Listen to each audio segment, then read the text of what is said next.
Mr. and Mrs. America and all the ships at sea. Sorry. I know most of you aren't actually in America, or at least quite a few of you aren't. That's what, I think that was what Walter Winchell always used to say when he started his radio broadcasts back long ago, and of no interest to anybody except people like me who pick up little bits of trivial this and that and never let go of them. Well, actually, we do eventually let go of them because they get replaced by some other piece of trivia instead. It's although some of them never do. I'm sure all of you out there have had the experience of not being able to remember something like really crucial, but being able to remember all the words to some Saturday morning cartoon TV theme song. Some things are just ingrained. They just get into our brain and that's it. We remember them forever. So this will probably not be one of the things that you remember forever, but it is here anyway, and so am I, and so are you. So we will go forward with it. I'm Tad. I'm going to be reading tonight. I will continue reading from the Witchwood Crown. As you can see in the background there, whoop, whoop, whoop, up there is a cat. Very hard to see because he is extremely dark colored. But that's Cat TJ. Cat PJ's wandering around. Yeah, they've named their cats TJ and PJ. Don't ask me why. As a result, I constantly saying the wrong name for the wrong cat, even though I perfectly well can tell you if you just asked me what is that cat's name, I could tell you. But whenever I come into the room and one of them greets me, I frequently call it by the wrong name because they sound the same. I don't know. If it had been me, I would have called them something more differentiated. I suppose because they didn't look like twins, that the young people decided that they would give them similar names for some reason. I don't know. What else is there to tell you? Well, as you can see, my beautiful office is now completely fixed and all ready to go. No, that's not true. That's a horrible, horrible lie. It's still a god-awful mess, as you can see, but that's all right. We're getting there. We got the kitchen counters in. We got the backsplash in. Any of you who've done the kitchen thing before will know this whole process. So we're moving forward. And then eventually, when the appliances go in and are taken out of the garage and there's open space, the dominoes will start to fall. And one of the last dominoes to fall will be that most of these boxes will go away and I can start having an office again. Right now you can't see it, but there's like a little track between the piles of boxes. It leads from the front door, or not the front door, but the door of the room to my desk, and then another one that kind of snakes around several things and leads to the office bathroom. And there's also a little space in front of the sliding doors that lead to the outside. So if I'm very careful, I can make my way to most of the parts of the room that I need to use. But the middle of the room is completely off limits in terms of getting to anything. And finding anything is even worse. So somebody said today, somebody sent me posted on my Facebook page, that they had a flood and had lost a lot of their books, including some of mine. And I had to tell them, I might be able to help you with that, but it's going to be a couple of months. So get back in touch with me. And I know there are other people out there among my regular listeners and correspondents to whom I have also promised things. And one of these days, I'm going to have to ask you all to remind me again, because it's been so long between moving out, moving back, trying to get things dealt with here, all that stuff. I'm sure I've forgotten most of them. I know one of my friends out there I was going to send some, book plates to, and haven't been able to find the book plates. Can't find anything. Can barely find my shoes. So, it's crazy. Fortunately, all of my work is contained in a fairly small area because otherwise I would be going mad. But I can work, and that's a good thing. So, anything else to describe? No, we've had a few days of rain after a long stretch of dry, which is fine for us, those of us who are two-legged. We don't mind the rain. We live surrounded by trees and plants and things like that, and we know they need it. And we're also surrounded by rabbits and lynx, well, bobcats, and birds and all kinds of critters, mice and moles and you name it. And many of them live off of the grass and the greenery, and or use it as their hiding place. In the case of the rabbits, who live in the blackberry bramble. So we know that the rain is a good thing and a useful thing. However, our dog Johnny does not. Our dog Johnny strongly disapproves of rain. In fact, any noise on the roof terrifies him. Noises underneath the floor, like the cats when they occasionally get wild down here and start chasing each other around, that also freaks Johnny out. He knows there's something in here. He can't get to them, but he knows there's something going on down here, and also noises of any kind make him nervous.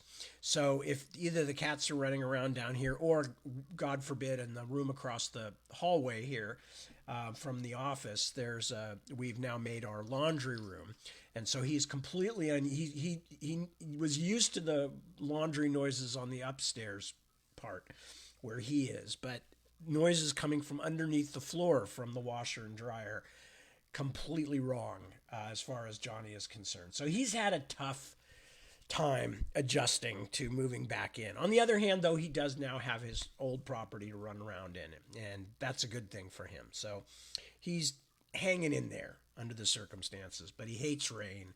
He hates anything that makes a noise on the roof. We had a bad time with crows. When we first had Johnny, they were happily up there picking we had like a tubular skylight put in, and it has a, like, I can't think of the word I want right now. Not a gasket, but some stuff put around the side of it to keep water from getting through. And the crows would get up there and peck at that and try and pull pieces off for, I have no idea, maybe to make nests with, maybe just to piss me off. I don't know. I've always thought I got along well with crows, so I'll give them the benefit of the doubt. And they were just up there doing it because they had some useful purpose for it. But anyway, that was when Johnny first was living with us, and it just freaked him out. Just totally freaked him out. They'd be up there going peckety peck, peck, peck, and walking around on the roof, and Johnny would just be petrified. So it's strange having a dog that's afraid of everything. That's all I can say. And he's a large dog, and when he's out in the yard barking at people, it makes them nervous because he sounds like a big, fierce dog. And I think one of the reasons he barks is because everything makes him nervous and worries him. And he's trying to warn everything, stay away from here. Stay away from here. I'm very nervous. Leave me alone. And, but yeah, he's a complete and total wuss. That's just all I can tell you. I love that dog very much, but he's a total wuss. And I spend a huge amount of time, a shocking amount of time, really, soothing him. I've never had to do that with a dog before. I've had dogs that have occasionally had something happen that freaked them out, or that they were injured or something and had to be treated very carefully and delicately while they recovered or whatever. I've never had a dog who was always nervous. So between the doggy Prozac we've got him on, and the occasional doggy calming treats that I have to buy some more of, which reminds me, and I still have to oftentimes spend half an hour or an hour every day kind of calming him when he's nervous, because he comes right over to me, sticks his head against me. He's telling me, please pet me, please say soothing things to me. So I spend a large amount of my time doing that. It's like having babies all over again, except my babies were never scared of anything. If anything, rather the reverse, which when they were young, especially our daughter, was terrifying. But that's a whole nother story for a whole nother time. I'm assuming you guys can all hear me, so yes, it looks like everybody can. So I'm going to check in and see who has dropped a comment or whatever. And I see Anamika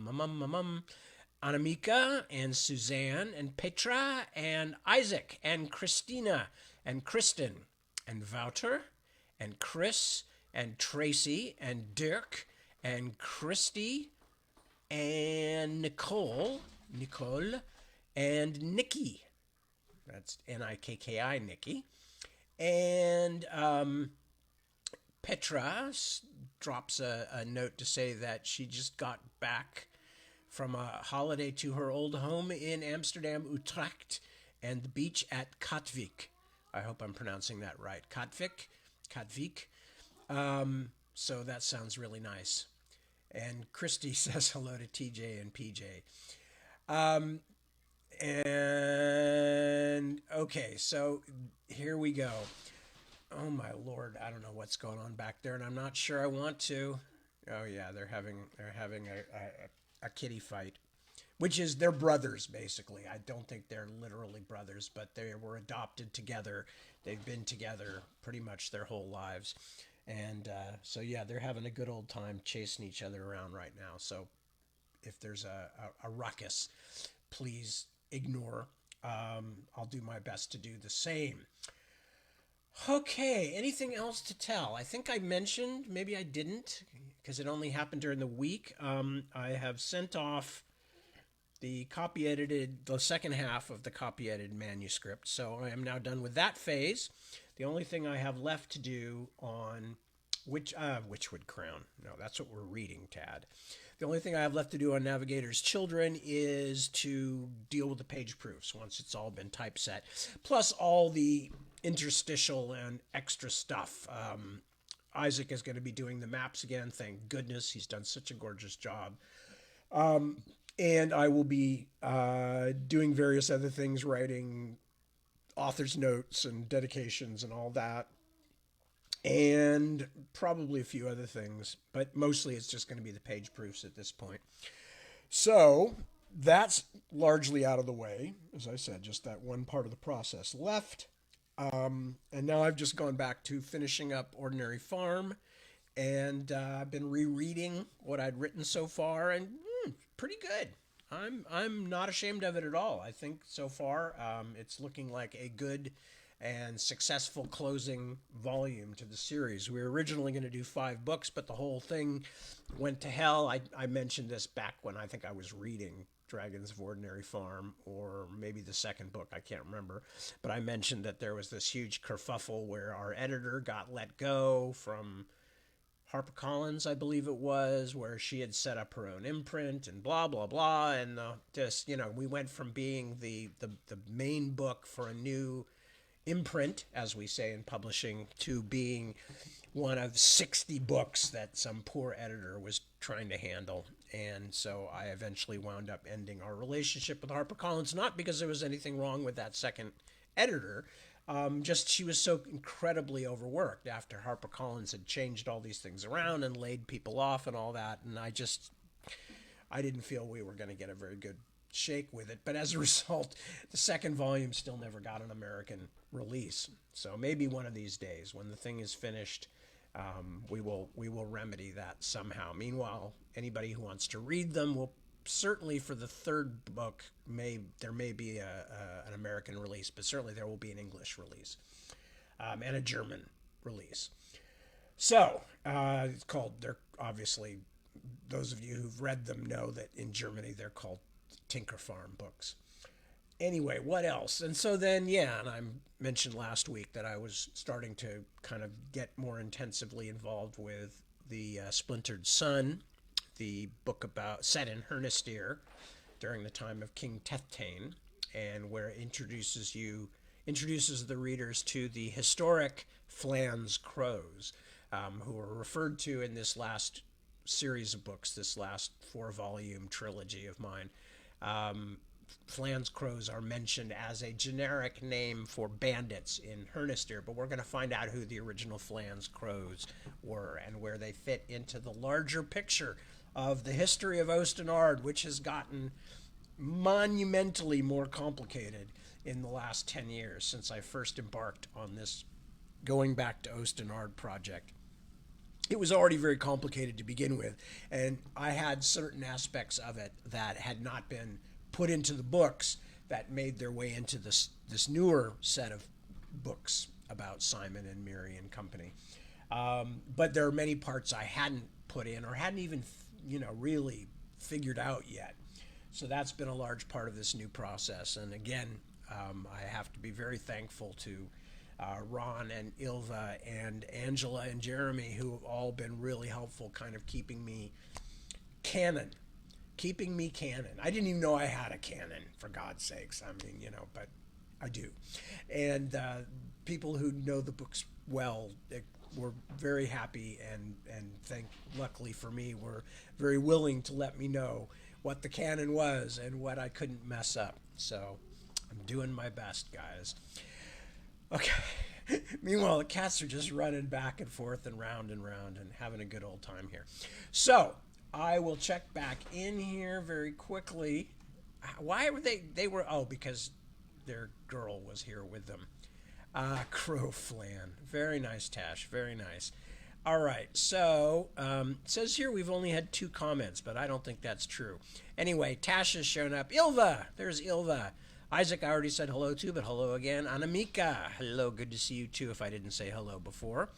And with that, I am going to start reading, I believe. So where we were last time in the Witchwood Crown, hang on, let me bring it up.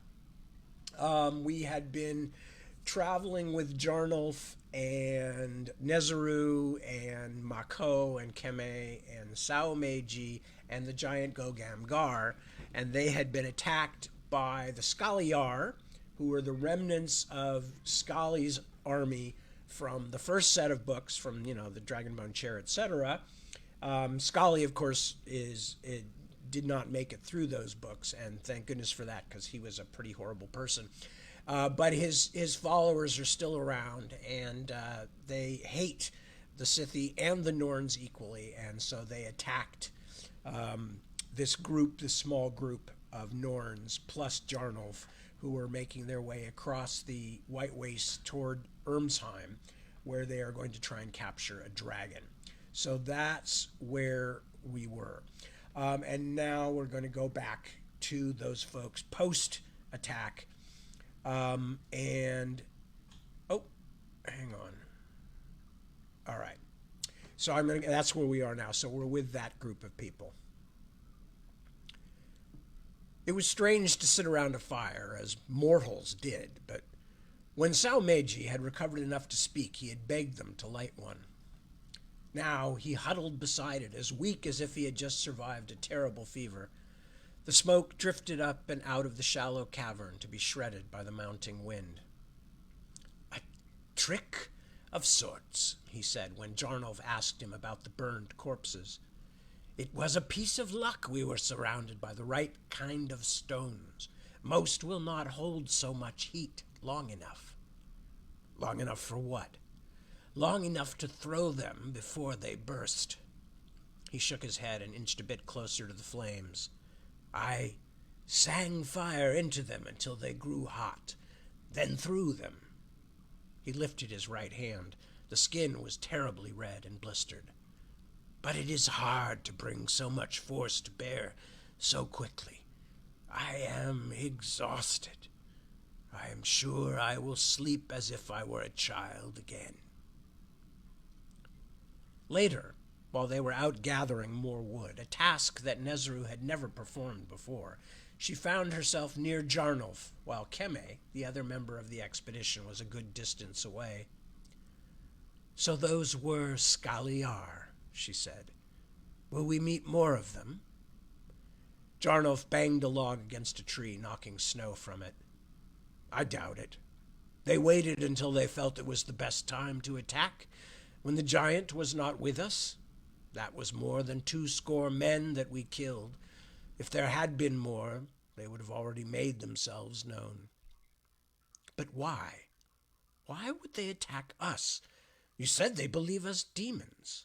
Why would they take such a risk?" "You do not understand mortal sacrifice, even if you are half a mortal yourself. We do not always do what makes sense, especially when we are driven by fear or rage. They were so afraid of us that they attacked us. They were afraid of us doing what we are going to do, climb Urmsheim, their sacred mountain. And they believed they could prevent us because their gods wanted it so. that with the gods' help they could defeat demons. That is their story. That is the tale that gives their lives sense. So you are saying that they were foolish, like children. Jarnolf added a new log to his pile, then stepped back and looked at her squarely. I am saying that all living things that think have a story, something that makes sense out of the howling chaos into which they are born. You should know, Nezeru of the Order of Sacrifice.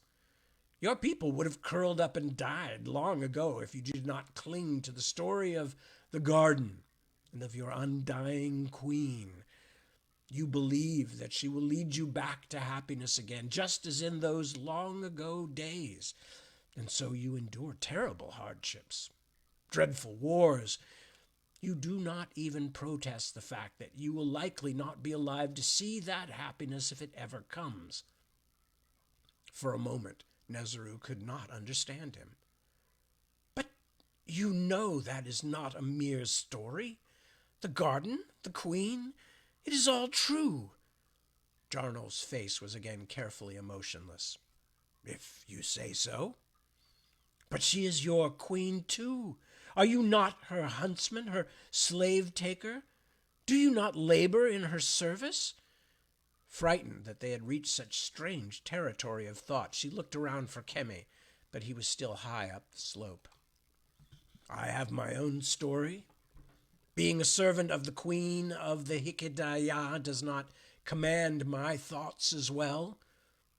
Even you could think differently if you chose. That is treason, if you say so. How do you know I will not go to Kemi or Mako and tell them what you say? I don't. Is that part of your story? That when somebody's words make you frightened, you must see that one destroyed? Nezeru had never experienced anything like this and did not know how to think about it. His ideas were worse than treasonous. They were terrifying. They turned the world upside down. But at the same time, as though she had been pushed from a great height, she also felt a moment of wild freedom simply contemplating such things. It frightened her, but she was not yet ready to flee from it. You are a very strange, very dangerous man. You could not even guess. She watched him as he continued his search for wood, as calm as if he had not just called the mother of all a liar and the garden a foolish dream. How can you live without a story, mortal? How could anyone live that way? You'd be surprised. And I never said I didn't have a story of my own. When you meet someone who has lost his story, then you will see someone who is truly dangerous. He surveyed his stack of logs and broken branches. Perhaps it is time for us to go back. I cannot carry more than this. But now Nezeru wanted to talk. She knew so many things that proved him wrong, but why should she even argue with him? Surely it would be better to denounce him and have done with it. She knew that any feeling of confusion as strong as this must be a sort of dark magic, but all she could think of were more questions. You know a lot about the Skaliar, she said. Why is that? He gave her an irritated look. I told you all. I have moved through this part of the world for years. I have also been farther to the south than you can even imagine, well into the lands of mortals. I have been in their cities. You have? How? The edge of his mouth curled. Was he fighting a smile?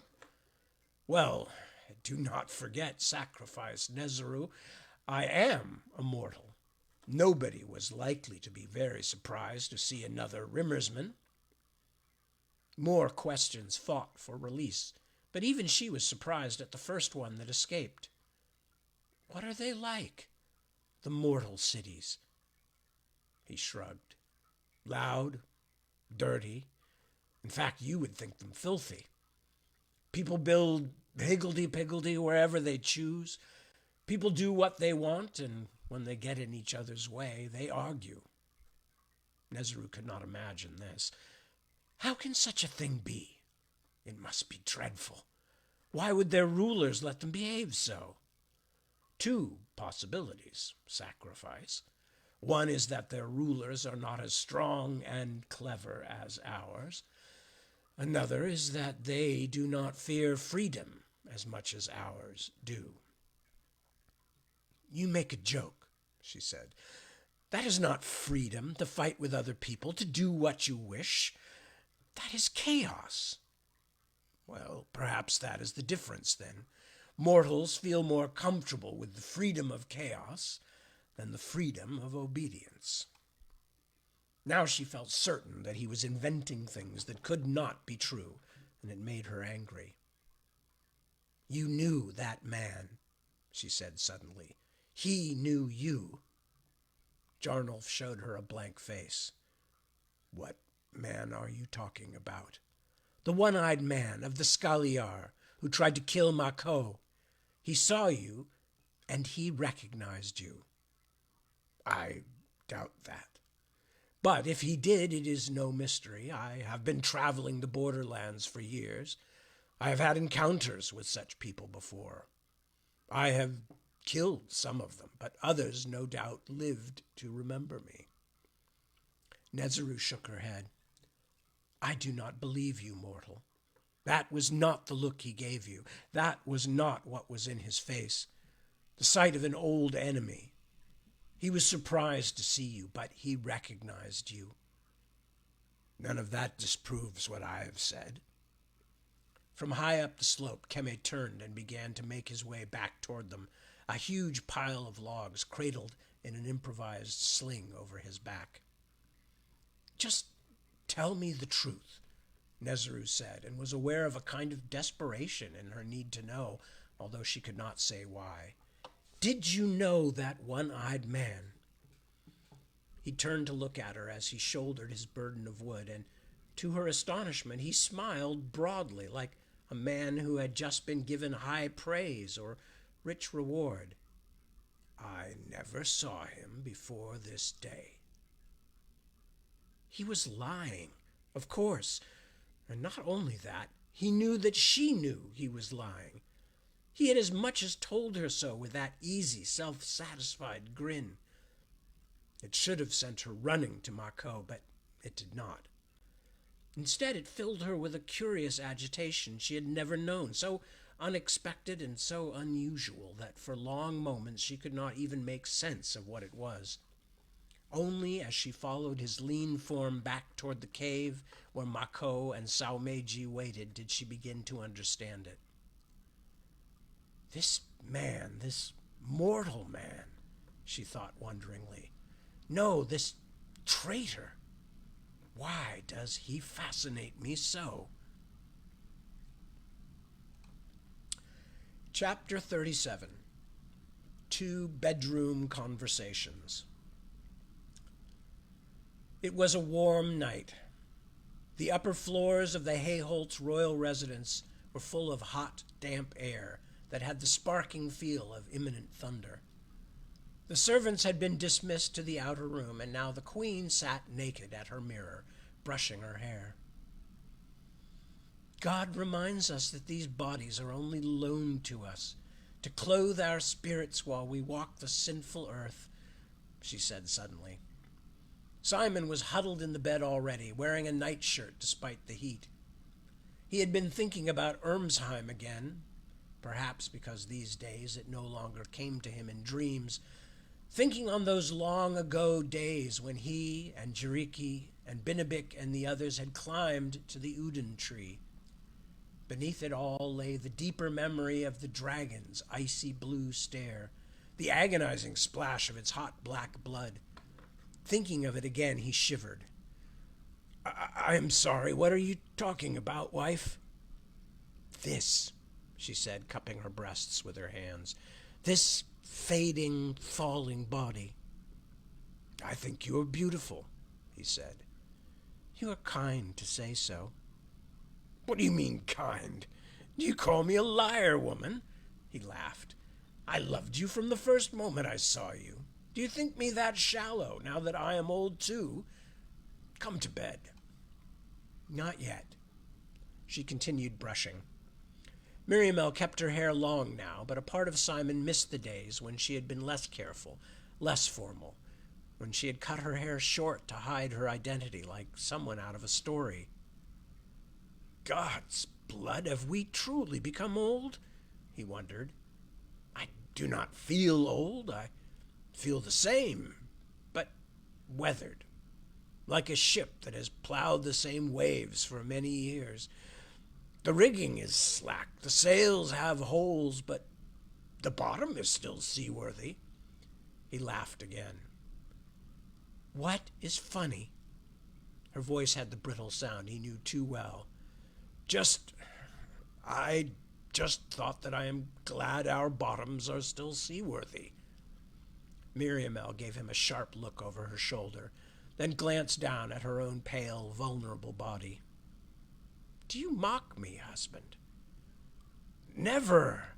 Oh, dear one, not in 1,000 years. Come to bed." "I will. But do not think you will paw me tonight and paddle my cheek and make me forgive you. I am angry, Simon." He sighed. "Still." "What do you mean, still? You act as if this were a lark, a game. We are sending our only heir, our only grandson, away into the wild woods, into danger."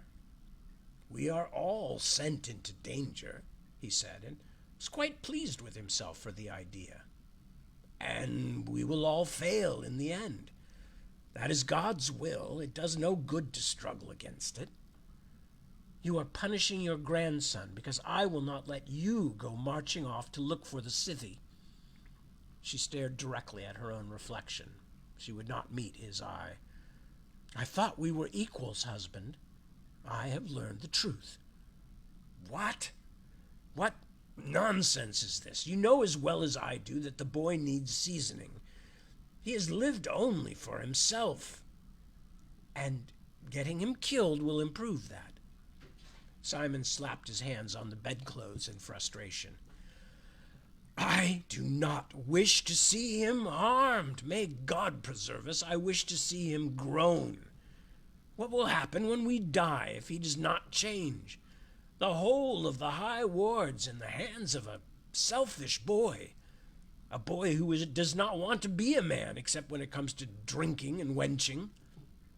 For the love of the Adon, Miriamel, he climbed Yeldon's tower on a drunken wager.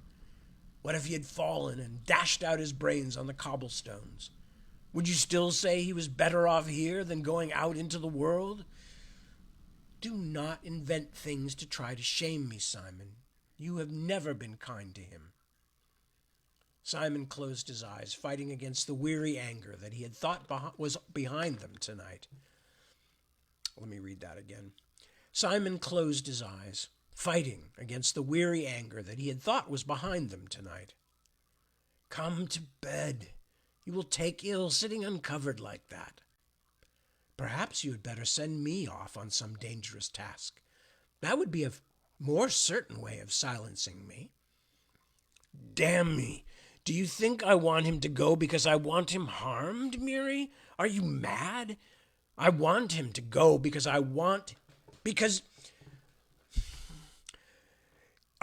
is you who wants to keep him home because you cannot forgive yourself for John Josua." Even as he said it, Simon knew he had opened a door that was better left closed. Her silence seemed to confirm it. When that silence had stretched a while, he said, "Miri, dear wife, that was wrong of me. That is a pain that should be left out of our disagreements." "No," she said. "No, there is some truth in what you say. But how can you not feel that too? After losing our only son, how can you so blithely send your grandson out into the perils of the wild world?" "Because he is to be a king, Miri. A king cannot be shielded from consequences, or or he will become a king who does not understand what ruling means. Is this about my father, then? His madness? No, no, no. He took a deep breath, trying to think of words that would carry his meaning when he did not entirely understand it himself. This is a far bigger matter than you make it. I said to you once, let me go to the Scythi. They are our allies, but they have fallen away from us. But you would not let me go. If we ever needed their counsel, we need it now, so someone must go to them. Then Aelair is the right choice. We do not need to send our heir as well. But it is not about what we need. It is about what Morgan needs. He lifted the coverlet.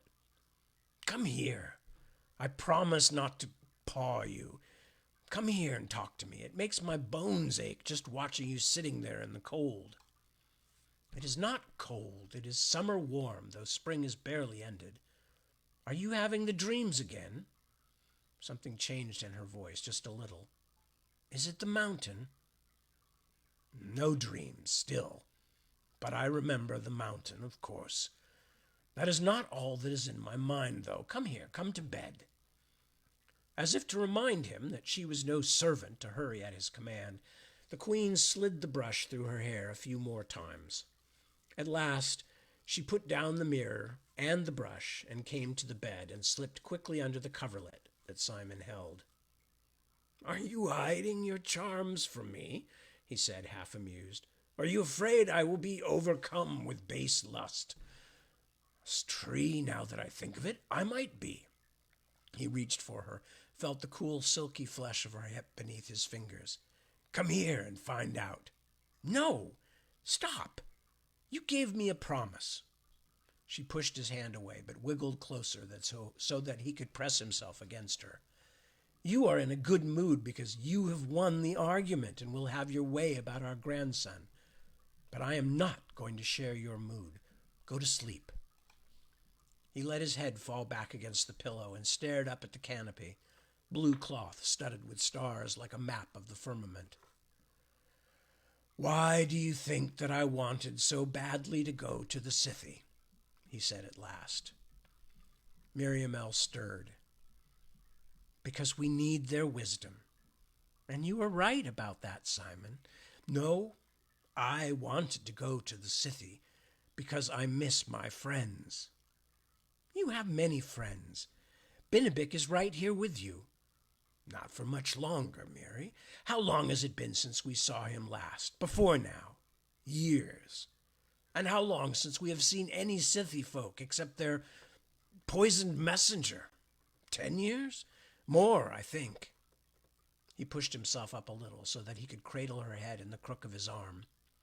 It was hard for Simon to understand when they were close like this, how such a small person as his wife should be so powerful, should be able to reach into his heart at will and squeeze it, leaving no wound on his flesh but making his soul ache. I miss them, Miri. I miss the days we traveled together. Not because I miss being young, although that's there, of course, but because I miss having true friends. She turned a little to look at him. You have many true friends. Friends at court are not true friends. There are a few, like Jeremias and Aelair, who knew me before we were put on the throne. I was not put on the throne, remember. I was the king's daughter. Unbend a little, my sweetheart. There was never a more unpopular monarch than your father since Crexus the goat killed the Redeemer. The truth is, neither of us should have ruled. It should have been your father's brother, Josua, who led the fight against him. But Josua passed the throne to us instead. He reached over and carefully began to stroke her hair. But all this is neither here or there. I want to see the Scythi again. I cannot say why, but I will never feel complete again if I do not.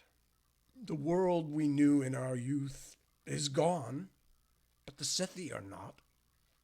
You never saw Jiao Etinu Kai, but there is nothing like it in the world.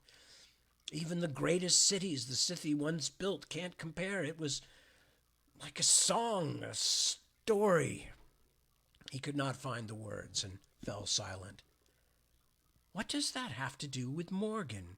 He doesn't know the Scythi, and will probably not feel anything like the same thing as you if he meets them. He will complain that they don't know any funny songs and the women are too old. She laughed suddenly in spite of herself. I imagine he will be less successful seducing women who have lived 1,000 years. I imagine so. Simon closed his eyes. The stars on the canopy were beginning to dizzy him. He had not realized until this moment that he was tired. God gives us one short life, Miriamel. I was lucky to have wise teachers. Binabik, Jaloi, Aditu, Jiriki, and most of all, Morgenes. They taught me to see beyond the obvious. I try to remember that. Morgan has had no such teacher. Then be that teacher, Simon. Do not send him away. The Scythi are not as they were. They are not going to take him in and tutor him. But that is just the point, Miri. You're right. The Scythi are different than they were to me, or at least they seem to have changed. The world is different than it was when we were young. We have tried to teach him, but Morgan has never wanted to learn anything from us. So he has to learn for himself. So far, he has had only a little patch of the world to explore, and he has known it only as a prince. No wonder he sees little beyond the bottom of a tankard. You can't make him be like you, Simon. I don't want to. I want him to learn things on his own. Not completely alone, of course. Eilert is one of the kindest, wisest men I know, and don't forget, Morgan will also have the trolls as companions for much of the trip. I know Binabik and Siski won't let him come to harm if it can be avoided or escaped. Don't, Simon, don't be so trusting. God didn't save John Joshua for all our prayers. I trust nothing is true except what I've seen, Miri. That's why Morgan needs something different. He will grow. He will see something of the world, a part of it that does not know how to bow down to him, to indulge him, to pardon him when he behaves badly. What if you had never left Merrimond? What if you had spent the whole of the Storm King's War living in a castle, hearing news only from servants who didn't want to upset you? What if you had never tested your own courage? Many would have been happier if I hadn't, she said with some bitterness. They called me mannish. They called me a witch for cutting my hair and wearing men's garb. Not me, said Simon, but could not keep the yawn inside him any longer. I called you perfect. I called you my love. She slid her head up a little higher so that her mouth was close to his ear. Even after so many years, the feeling of her warm breath there still made him shudder a little. Go to sleep, she said. You are tired, and tomorrow will be a difficult day. She kissed him. But do not think you have cured all my unhappiness or curbed all my anger. Wouldn't dream of it. Sleep was tugging at him, and for once he was glad he had stopped dreaming. He didn't want to see that deadly blue eye again. He didn't want to feel that ancient, unforgotten cold. Next section. He was knocking so loud the entire castle must hear it, but still the heavy door remained shut, a solid rectangle of dark wood. He pounded until his knuckles were sore, but still no one answered him. Father! His voice was high and quavering because he was close to tears, but he knew that if he let them flow, he would be mocked. Princes did not weep. Father, are you there? Why won't you answer? Just when he was about to turn away, as he had so many other times, the door silently swung open and stopped, exposing a black gap of barely a hand's breadth. He stared. His heart seemed to be thumping as loud as his knuckles had against the ancient wood, as though someone was still knocking. Somehow he knew that his father stood on just the other side, waiting and listening. His father had finally opened the door. He was waiting for his son. But he's dead, Morgan realized, and his stomach clenched in sudden terror. The door began to swing inward again, the dark gap growing larger but revealing nothing but blackness beyond. No, my father's dead. He's been dead for years. I don't want to see him that way. He sat up, damp with sweat, tangled in a blanket atop a vaguely familiar bed with a warm, slender body stretched next to him. The pounding continued. "Your Highness!" someone called from the other side of the door, and he recognized the voice of Melkin, his squire. "Please, Your Highness, open up. I have a message for you." "God's bloody tree," Morgan cursed, trying to still his speeding heart. What good was strong drink if it didn't keep away bad dreams? Especially that one, the old one that had plagued him so long, the worst one. "In the name of the Adon, go away," he shouted, then groaned and rolled on his side.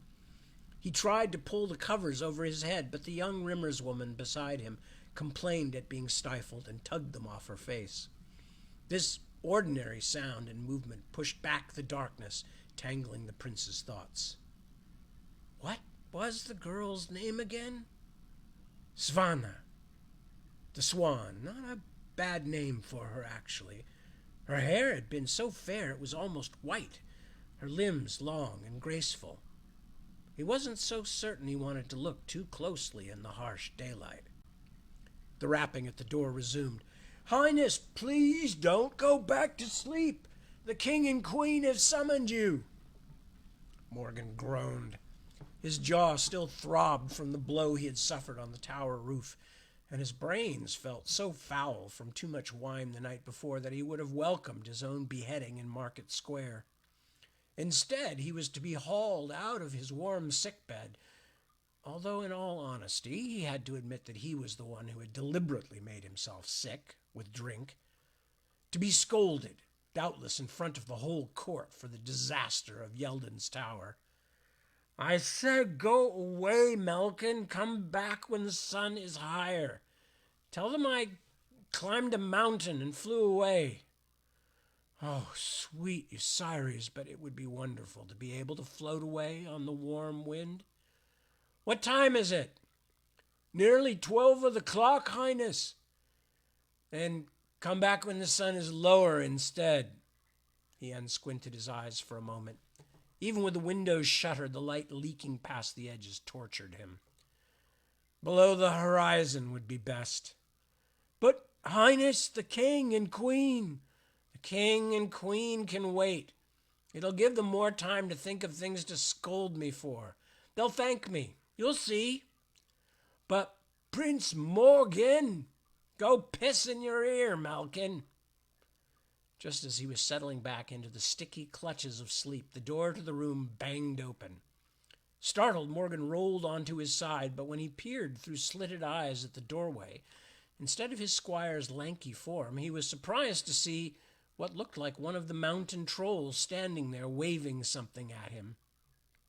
"Get up, Highness," the stumpy figure announced. "I have good news for you." Squinting against the hateful light, he saw at last that it was no troll but only Mistress Buttercup, the extremely short, largely round proprietress of the house. He groaned again. "Good news?" "Your debt is paid, Prince Morgan." She shook the sack in her hand, which clinked substantively. "The Lord Chamberlain has sent gold on your behalf, at the orders of the king and queen." "What?" He pulled himself up to a sitting position, which required him to remove Svana's elbow from his chest. "Then why are you waking me?" "Because this substantial sum was given to me on the understanding that there would be no more coming, which means that as of this moment you are detaining my little frost princess there without pecuniary return to me, and occupying one of my expensive beds as well. She put her hands on her hips, grinning broadly. "Neither did your benefactors pay for breakfast, so get on with you, your Highness. Up you go and out." "But you've been paid," which made no sense. Why would his grandparents do such a thing when they were angry with him? "Why are you brawling and shouting at my door when the sun is barely in the sky?" "Barely touching noon, you mean? Up, up, young princeling, or I will have to get the Ox brothers to help you out of bed." She waddled to the side of the bed and poked at him with the spoon she often carried. "Your family has paid your debt, for which I give all thanks to a merciful God, and so should you, because you had all but bought this place if it had waited any longer. But it was with the understanding I reject your custom from here forward. Consider your custom rejected, Highness, but of course with my many thanks for your patronage." Buttercup smiled. Through the throbbing of his head, Morgan thought she looked a bit spiteful. "Up with you? Or have you suddenly become shy?" He pulled on his breeks slowly and then went looking for the rest of his clothes, trying to make sense of what had just happened, while Mistress Buttercup helped him out by pointing with her spoon. "Over there, I think I detect a sleeve. Under Svana, yes. And your shoes, I see them, peeking from under the bed like a pair of frightened puppies. Oh, and there's your jerkin, noble Highness, hanging from the window shutter. How did it get there?" Dressed at last, and with a trailing ceremonial procession made up of Buttercup, the two thick-headed Ox brothers, and pale Svana, still wrapped in the coverlet they had shared, he let his squire Melkin lead him out the door and into the hideous, scalding light of the sun. "On behalf of my girls and my purse, Prince Morgan, I thank you," called Buttercup. "I cannot say come again, because I have law from the high throne itself saying I may not, so I will not. But I can say, good journey." "Good journey? It is scarcely a moment's walk back to the hay-hold," Morgan grumbled to Melkin. "What in the name of all the saints is going on today?" "I couldn't guess, your Highness," Melkin said, but Morgan thought his squire looked a bit shifty around the eyes. He couldn't consider it too deeply, though, because it took all his concentration simply to wade through the blazing sunshine. Next section. Yeah, we can get well into this bit. Miriamele thought that summoning Morgan to the throne room was a bit much, but she had promised to let Simon do what he thought best. The Queen was among the few that had good memories of the lofty chamber. As a small child, she had watched her grandfather enthroned here beneath the centuried banners, dispensing justice from the dragon-bone chair. Later, she had watched her father playing the same role in this same hall, although the good days had not lasted long that time. The hall had always reminded her of a great cave, the banners of the king's subject countries and peoples hanging down like dripstones, and at the center of the mock cavern the dragon itself. Of course, this dragon was only bones, a skeleton throne the color of yellow ochre, which neither she nor Simon wanted to use. Morgan, prince of the land and heir to the high throne. Oh, sorry, this is Simon. Morgan, prince of the land and heir to the high throne, you have been chosen for a great task, Simon said, using his important things to say voice that Miriamele found slightly annoying. The prince looked as though he had come from a rough night. Miriamele would have felt more sorry for him as he blinked and shrugged and shook his head if he had managed to wash and dress himself first. Instead, he looked as though he had been dragged straight in from some Irchester gutter. Many of the courtiers were present, and there were more than a few whispered behind their hands at his condition. But they knew better than to openly mock the prince in front of his grandparents. She wished her husband had chosen to speak to the prince in private, but Simon had lost his patience over the hours it had taken to find him and no longer seemed interested in sparing Morgan's feelings. As Simon explained the nature of the great task, a vital mission to the court of the Scythi, coupled with the need to get the poisoned Scythi envoy back to her own healers, Morgan only listened with mouth open. When Simon announced that Count Aolair and Morgan himself would be the ambassadors, the prince stared at him with a look of such incomprehension that Miriamele momentarily lost all her sympathy and in fact wanted to slap him. "Me? Why should I go?" Morgan demanded. Simon was cold, too cold, Miriamele thought, but still she kept her promise and held her tongue. "The first and best reason, young man, is because your king and your queen have told you to do so. There are other reasons, which I will gladly share with you in private. But I don't know anything about the Scythi, and they know nothing about you. Let us hope they don't regret the loss of that innocence after they meet you." Simon looked like a thunderstorm, but he was struggling to find gentler words, Miriamele could see. "You will be traveling with Count Aolair. The Lord Steward knows the Scythi as well as almost any man alive. But what is more important, you are traveling to see them as a prince of the High Ward and as heir to the throne. That is something important, boy. Very important. Do you see that? Tell me you do, I pray you." Morgan only stared sullenly. So Simon took a breath, then laid out the rest of the charge he and Miriamele were putting upon them. Mounted knights and a foot troop of Erkenguard would accompany the envoys, and the trolls would ride with them until the groups went their separate way and Benebic's family continued back to Ikanuk. The prince listened for a while, then stirred. "And who can I take with me to fill the long days? Melkin is a rather poor conversationalist." He stared at his squire, who tried to make himself look even smaller.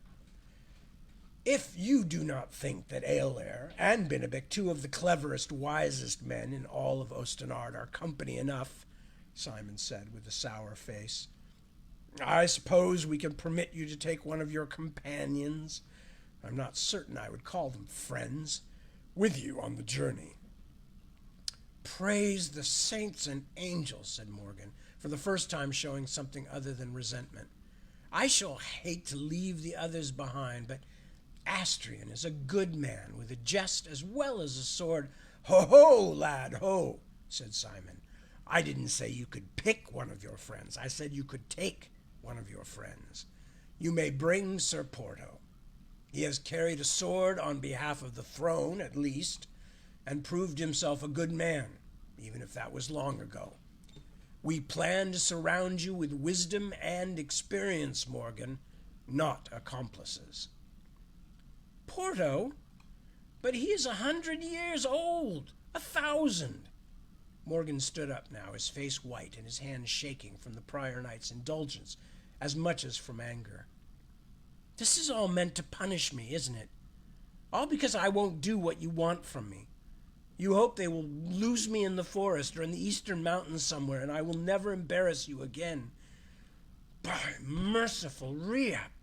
Simon hunched forward, his beard spreading against his breastbone, and for a moment Miriamele saw something in her so familiar husband that looked more like one of the ancient prophets than the kind man she knew. "Do you think that I would risk a mission this important? Risk my best counselors and soldiers just to punish you? Boy, you make me angry, indeed, very angry." "Majesty? Husband?" Miriamele said, putting aside her resolve for a moment. "Let us remember what we do here." Simon darted her a cross look, but saw that Benebic and Count Aolair were watching him worriedly as well. He took a moment to recover his calm before speaking again. "I will tell you once more, Prince, that this is a task very close to my heart, and to your grandmother's heart as well. We send you not to see you punished, but to see you succeed. We send you because we need you to do good for the throne. That throne will be yours someday."